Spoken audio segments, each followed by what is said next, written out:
Assalamualaikum warahmatullahi wabarakatuh. Kami dari kelompok 1 akan membahas tentang karya monumental umat Islam dalam EdTech. Perkenalkan, nama saya Ahmad Zidan Lubis dengan NPM 24030909. Oke, di bagian yang pertama saya akan menjelaskan tentang zaman kejayaan dan kemunduran serta upaya kebangkitan umat Islam. Yang pertama, zaman kejayaan Islam atau abad ke-7 sampai abad ke-13 Masehi. Masa kejayaan Islam ditandai oleh kemajuan dalam ilmu pengetahuan, ekonomi, politik, dan kebudayaan. Puncaknya terjadi pada masa Golden Age of Islam, terutama di bawah kekhalifahan Abbasiyah. Dan ciri-ciri dari kejayaan tersebut, yang pertama tuh berkembangnya ilmu matematika, astronomi, kedokteran, dan filsafat. Yang kedua, munculnya banyak ilmuwan muslim. Terus yang ketiga, perdagangan internasional yang maju. Dan yang keempat, stabilitas politik dan pemerintah yang kuat. Terus ini ada juga saya akan menjelaskan yang bagian kedua, zaman kejayaan dan kemunduran serta upaya kebangkitan umat Islam. Zaman kemunduran Islam atau abad ke-13 hingga awal abad ke-20 Masehi.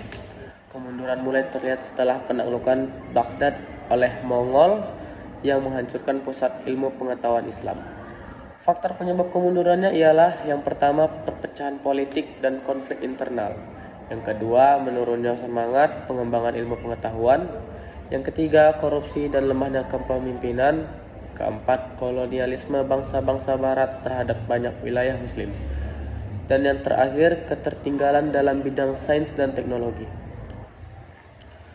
Lalu dalam zaman kejayaan dan kemunduran serta upaya kebangkitan umat Islam, memiliki juga beberapa upaya kebangkitan umat Islam. Yang pertama tuh pendidikan, meningkatkan kualitas pendidikan dan penguasaan ilmu pengetahuan serta teknologi.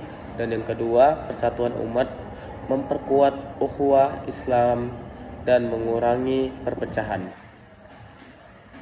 Dan yang ketiga, pembaruan pemikiran, menyesuaikan pemahaman Islam dengan perkembangan zaman tanpa meninggalkan ajaran pokok. Yang keempat, pemberdayaan ekonomi, mengembangkan kewirausahaan, perdagangan, dan ekonomi syariah. Dan yang terakhir, penguatan akhlak dan nilai Islam, membangun masyarakat yang berintegritas dan berkeadilan. Selanjutnya akan dijelaskan oleh teman saya. Terima kasih. Perkenalkan, nama saya Suci Sakinah dengan NPM 2403090046. Saya di sini akan menjelaskan tentang hakikat iptek dalam pandang Islam. Pertama itu, iptek merupakan anugerah dari Allah SWT. Ilmu pengetahuan teknologi dan seni adalah karunia yang diberikan Allah kepada manusia untuk dipelajari dan dimanfaatkan dalam kehidupan. Yang kedua itu, Islam mendorong umatnya untuk menuntut ilmu. Menuntut ilmu merupakan kewajiban bagi setiap muslim karena ilmu menjadi sarana untuk memahami ciptaan Allah dan meningkatkan kualitas hidup. Ketiga itu, manusia sebagai khalifah di bumi. Iptek digunakan sebagai alat untuk membantu manusia menjalankan tugasnya dalam mengelola dan memakmurkan bumi secara bertanggung jawab. Yang keempat itu, iptek harus berlandaskan nilai-nilai Islam. Pengembangan dan pemanfaatan ilmu pengetahuan, teknologi, dan seni harus sesuai dengan ajaran Islam serta mengutamakan kebaikan dan kemaslahatan. Kelima itu, teknologi sebagai sarana kemajuan. Teknologi dapat membantu manusia dalam berbagai bidang seperti pendidikan, kesehatan, ekonomi, komunikasi, dan kehidupan sosial. Yang ke-6 itu, seni sebagai bentuk kreativitas dan keindahan.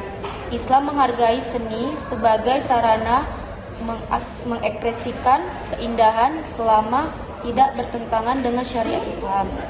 Yang ke-7 itu, iptek harus memberikan manfaat bagi masyarakat. Pemanfaatan iptek harus bertujuan untuk meningkatkan kesejahteraan, menyelesaikan masalah, dan membantu kehidupan manusia. Yang ke-8 itu, keseimbangan antara dunia dan akhirat.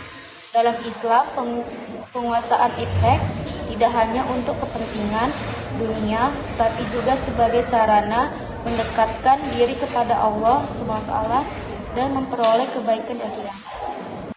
Nama saya Rayhan Pratama Lubis, PM 2403 090036. Di sini saya akan menjelaskan tentang kewajiban menuntut ilmu dan mengamalkannya. Pengertian ilmu. Kata ilmu berasal dari bahasa Arab alima ya'lam ilman, yang artinya mengetahui, mengenal, membuat petunjuk dan memahami. Dalam Islam, ilmu merupakan jalan untuk mengenal Allah SWT dan menjalankan kehidupan sesuai petunjuknya. Islam menekankan adanya kewajiban menuntut ilmu. Bahkan di awal turunnya wahyu yang pertama dibuka dengan perintah membaca, atau bisa kita sebut dengan Iqra. Menuntut ilmu itu wajib bagi setiap muslim. Jenis ilmu dalam Islam ada dua. Pertama, fardhu ain. Fardhu ain ini wajib dipelajari setiap muslim. Contohnya ilmu akidah, ilmu sholat, ilmu puasa, dan lain-lain. Yang kedua ada fardhu kifayah. Fardhu kifayah ilmu yang dibutuhkan masyarakat, seperti ilmu kedokteran, ilmu ekonomi, ilmu teknologi, dan pendidikan. Keutamaan orang yang berilmu. Allah SWT berfirman dalam Quran surah Al-Mujadalah ayat 11. Di sini dijelaskan bahwa Allah akan mengangkat derajat orang-orang yang beriman dan berilmu beberapa derajat. Keutamaan ilmu, pertama ada jalan menuju surga, derajat diangkat oleh Allah Subhanahu wa taala menjadi pewaris para nabi, ilmu yang bermanfaat menjadi amal jariah, memberi manfaat bagi umat dan masyarakat. Hikmah menuntut ilmu menurut Syekh Bakar bin Abdullah Zaid, bagi ilmu itu ada 3 jengkal atau 3 tingkatan. Barang siapa masuk ke jengkal pertama, ia akan sombong.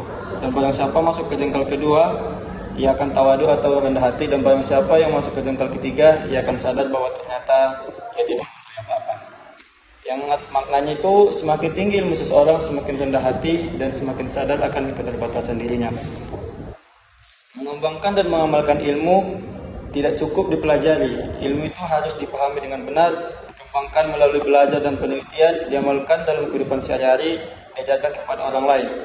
Maka mengamalkan dan mengaplikasikan ilmu adalah satu kewajiban setelah kewajiban menuntut ilmu. Sebab setiap orang akan mendapatkan balasan dan manfaat dari apa yang diusahakannya. Rasulullah SAW bersabda, apabila manusia meninggal dunia maka terputuslah amalnya kecuali 3 perkara.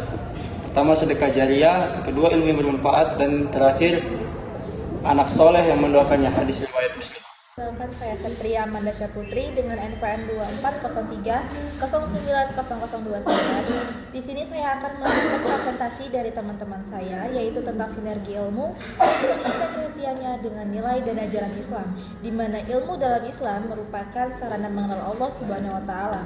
Islam juga mendorong umatnya untuk berpikir, meneliti, dan mengembangkan ilmu pengetahuan. Hakikat ilmu dalam Islam adalah mengantarkan manusia kepada yang tauhid. Integrasi ilmu dan ajaran Islam. Ilmu itu tidak bisa dipisahkan dari nilai keimanan dan akhlak. Pengembangan iptek juga harus berlandaskan dengan Al-Quran dan juga Sunnah. Dan ilmu digunakan untuk kemaslahatan manusia dan mendekatkan diri kepada Allah. Selanjutnya yaitu bukti dalam sejarah Islam. Sebenarnya teman-teman, bukti-bukti dalam sejarah Islam ini tentang sinergi ilmu ini juga sangat banyak, namun kami akan menyebutkan beberapa saja, seperti ilmuwan muslim seperti Al-Khawarizmi, Ibnu Sina, dan Al-Biruni mengembangkan sains sekaligus menjunjung nilai-nilai Islam, dan juga kemajuan peradaban Islam lahir dari perpaduan antara ilmu, iman, dan amal. Bagaimana implementasinya? Yaitu menuntut ilmu adalah sebagai ibadah, mengamalkan ilmu dalam kehidupan sehari-hari, dan memanfaatkan iptek secara bertanggung jawab dan beretika.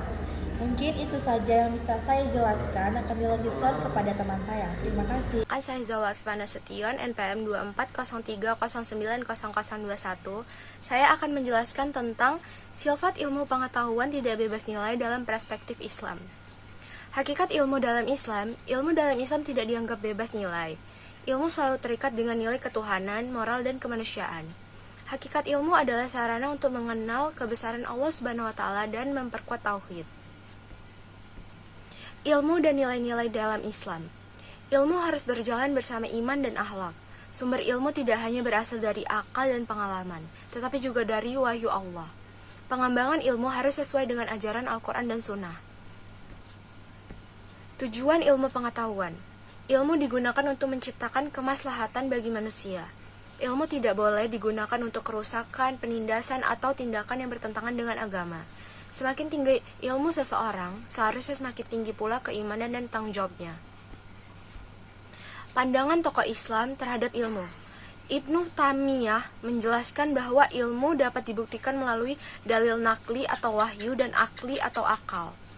Hamka menjelaskan bahwa mempelajari alam semesta akan membawa manusia kepada kesadaran tentang kebesaran Allah Subhanahu wa taala.